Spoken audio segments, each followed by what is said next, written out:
Pak John adalah pembaru dalam seni lukis modern Indonesia, bisa dibilang sebagai bapak seni lukis modern Indonesia, yang pada tahun 1971 saya pertama kali mengenal nama Pak John dari sebuah buku Seni, Seniman, dan Masyarakat yang diberikan waktu itu saya kuliah di ASRI, diberikan dari seorang pematung, teman 1 tahun di atas saya. Dia datang ke kosan saya dan dia bilang, Hardi, ini ada karakternya kayak kamu nih, kamu pasti cocok dengan buku ini gitu. Kemudian malam itu saya baca dari jam 8 malam sampai sekitar jam 12, jam 1, buku tersebut selesai saya baca. Seni, Seniman, dan Masyarakat karya Pak John adalah buku yang monumental sekali, terbit tahun 40-an kalau tidak salah itu, tapi memuat tentang cita-cita Persagi, Persatuan Ahli Gambar Indonesia, di mana pelukis bukan sekedar tukang gambar, tetapi pelukis adalah pejuang kemerdekaan. Tahun 37, tahun 40-an, Pak John sudah mencanangkan tentang mencari corak nasional Indonesia dalam dunia seni lukis. Karena Pak John masuk gabungan dalam Putra, Pusat Tenaga Rakyatnya Bung Karno, dan juga kalau tidak salah Keimen Bun Kasidoso juga, jawatan kebudayaan pemerintahan Jepang yang di Jawa. Dan dari situ pikiran-pikiran tentang nasionalisme luar biasa, dan tentu saja ada lawan yang dikorbankan oleh Pak John, yaitu pelukis Basuki Abdullah, yang sebetulnya pelukis Basuki tidak ada salahnya karena memang beliau pendidikan dari Belanda, tapi diajar Pak John dengan dengan senjata nasionalisme, bahwa Pak Basuki Abdullah adalah seorang Moi Indis, seorang pengagum Indonesia indah di mata seorang turis atau di mata seorang bule. Itu pertarungan konflik ide pertama dalam dunia seni rupa atau seni lukis yang berlanjut lama sekali itu terjadi, karena di akademi juga diajarkan itu. Jadi seolah-olah kita semua pada benci dengan Pak Basuki Abdullah. Dari buku itu saya banyak meniru Pak John. Gaya tulisan saya tahun 71, 72 saya sudah mulai menulis di majalah Sani, majalahnya ASRI, dan saya juga vokal karena bacaan saya juga banyak. Saya lebih berani ketimbang teman-teman yang lain karena tidak tahu kenapa sejak dulu saya memang pemberani. Tapi dari tahun 71 itu saya berkeinginan untuk bisa ketemu Pak John. Dilalah kersane Allah itu tahun 74 ada Biennale Seni Lukis Indonesia di Dewan Kesenian Jakarta, di tim di Jakarta. Saya kepilih ikut 5 pelukis kalau tidak salah tuh. Ya benar ini, bukan kalau tidak salah. Bonyong, Nani Mirna, Siti Adi-Ati, Harsono, saya. Barangkali Res Purwono juga ikut, tapi saya tidak pasti itu. Kemudian di situ saya ketemu Pak John, orangnya umur 61 tahunan, kalem, tapi punya gaya, yaitu pipa cangklong yang tidak pernah putus asapnya, pakai jas bluwek warna coklat krem. Dan setelah itu saya berkali-kali ketemu Pak John dengan jas yang seleranya dia ya warna krem, kemudian coklat muda, coklat tua, begitulah. Saya anggap gagah, tidak jagoan tapi berwibawa. Kita bisa berkenalan dan saya bisa menatap Pak John, ya alhamdulillah senangnya luar biasa. Maka tibalah diskusi tentang Biennale itu di ruangan kecil yang sering dipakai bermain teater di belakang teater halaman tim. Yang pembicara waktu itu ya Pak John, kemudian Zaini atau siapa gitu. Waktu giliran tanya jawab, saya bersebelahan dengan Mas Piransi. Mas Piransi adalah dosen IKJ sinematografi yang baru datang dari Jerman. Beliau bilang, Hardi, itu lukisannya Sujoyono itu seperti cover majalah Playboy. Memang lukisan Pak John pada waktu itu adalah Burus Pandanwangi, istrinya, diambil dari belakang half nude, kemudian pakai sepatu kulit yang sepaha, kalau enggak seingat saya begitu, setengah gypsy, setengah apa begitu. Pantas kalau Mas Piransi bilang cocok untuk cover majalah Playboy. Lah waktu itu setelah dibuka sesi tanya jawab, saya angkat tangan. Sebagai pelukis muda juga mengherankan itu, berani angkat tangan. Terus saya maju ke depan dan saya bilang, saya tadi ada bingung ketika Mas Piransi, Bapak Piransi bilang bahwa lukisan Pak John seperti lukisan cover majalah Playboy. Tapi saya pikir ada benarnya juga itu. Gimana mohon penjelasan Pak John? Di situ Pak John marah. Pak John marah, dia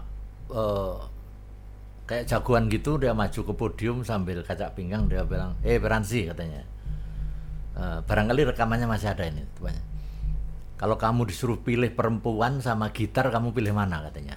Tentu kamu pilih gitar gitu. Dan orang bertepuk tangan, dan kita tahu maksudnya bahwa dari ucapan Pak John itu kita udah tahu maksudnya.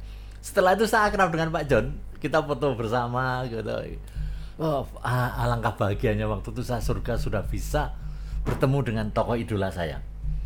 Tapi Tuhan tidak kurang jalan. 4 tahun setelah kejadian itu, saya bisa pameran bersama Pak John berdua di Universitas Indonesia. Ini di cover majalah Tempo itu. Ada 2 halaman majalah Tempo menulis tentang itu. Walaupun sinis dengan saya tentunya, yang nulis Bambang Bujono.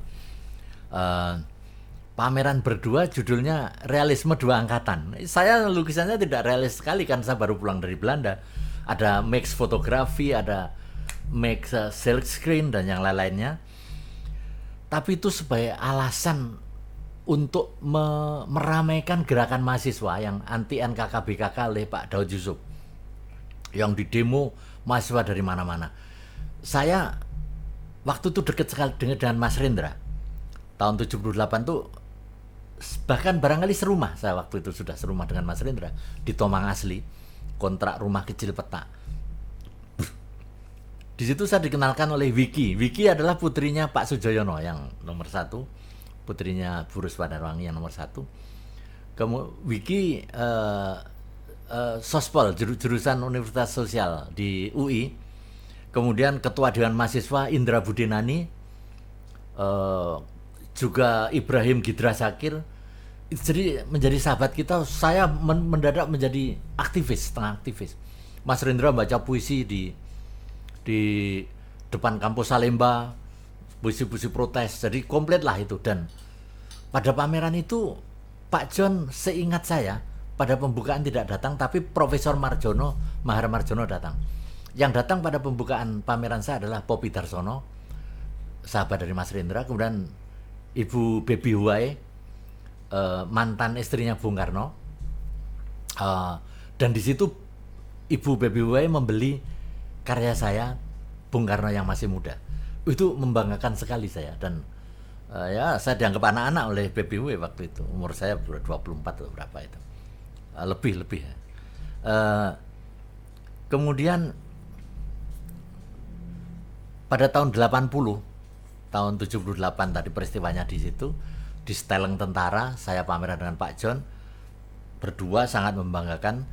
Tahun 80, seni lukis Indonesia atau seni lukis di Indonesia terjadi polemik, terjadi diskusi di Teater Arena, pembicaranya Pak John. Saya sanggah bahwa seni lukis Indonesia belum ada, hanya untuk popularitas saya aja. Kan pasti pada marah orang kalau dibilang begitu. Seni lukis Indonesia belum ada, pada marah.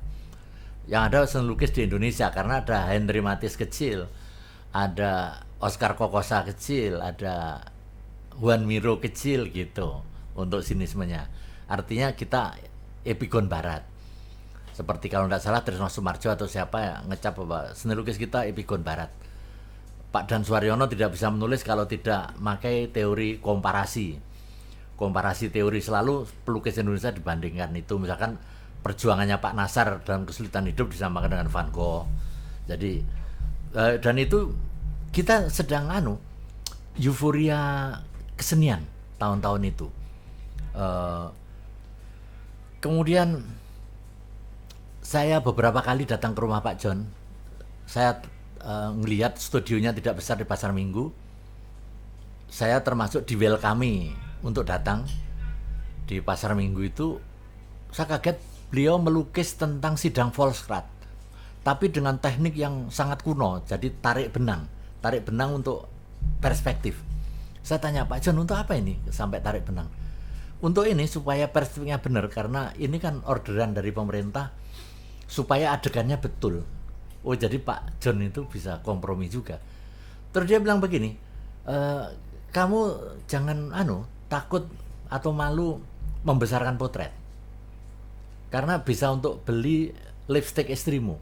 Itu yang saya pegang. Sampai sekarang saya pelukis potret. Saya bisa membesarkan potret dengan sangat cepat. Saya punya teknik khusus yang dengan cepat, tidak digital tapi saya punya tekniknya, dan persis 100% persis, dan itu membantu kehidupan saya. Saya sebagai pelukis profesional yang saya tidak bekerja dimanapun.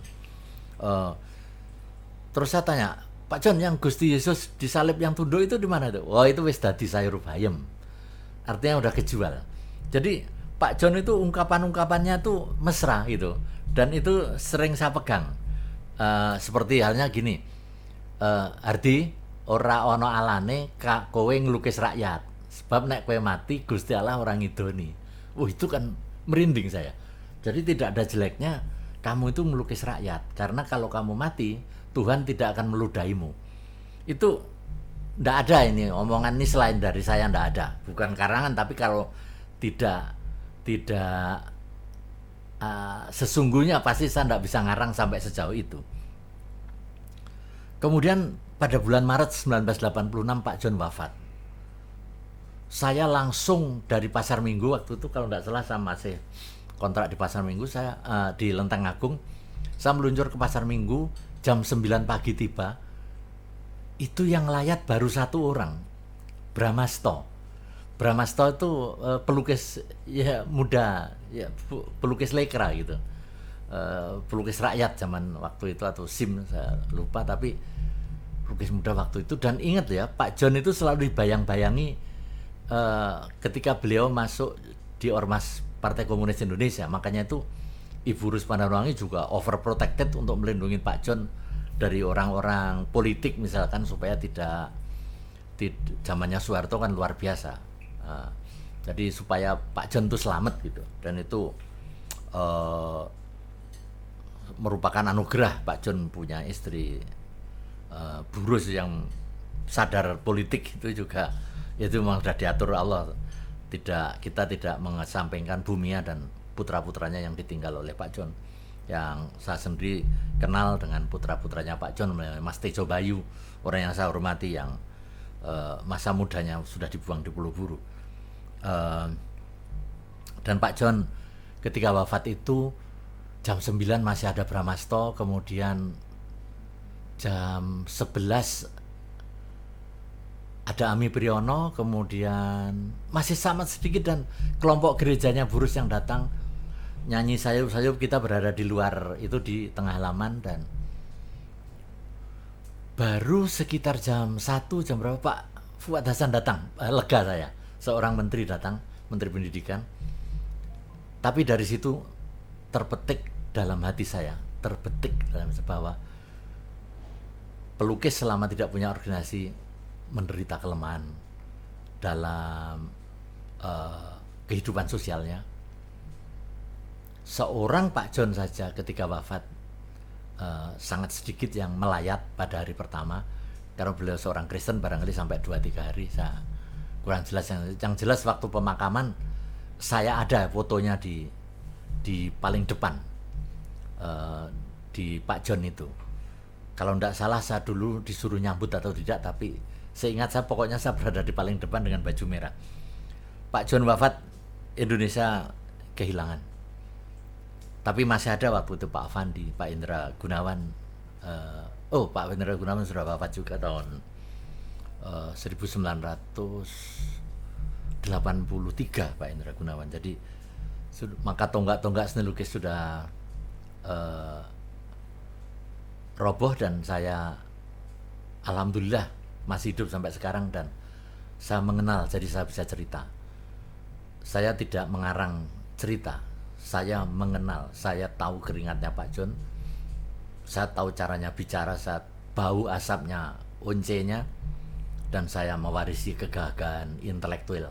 Saya bukan pelukis yang tukang gambar, seperti statement Pak Afandi yang sebetulnya itu hanya merendah-rendahkan saja. Pak Afandi adalah seorang intelektual, generasi intelektual, anak-anak Bung Karno lah, adik-adik Bung Karno pada waktu itu.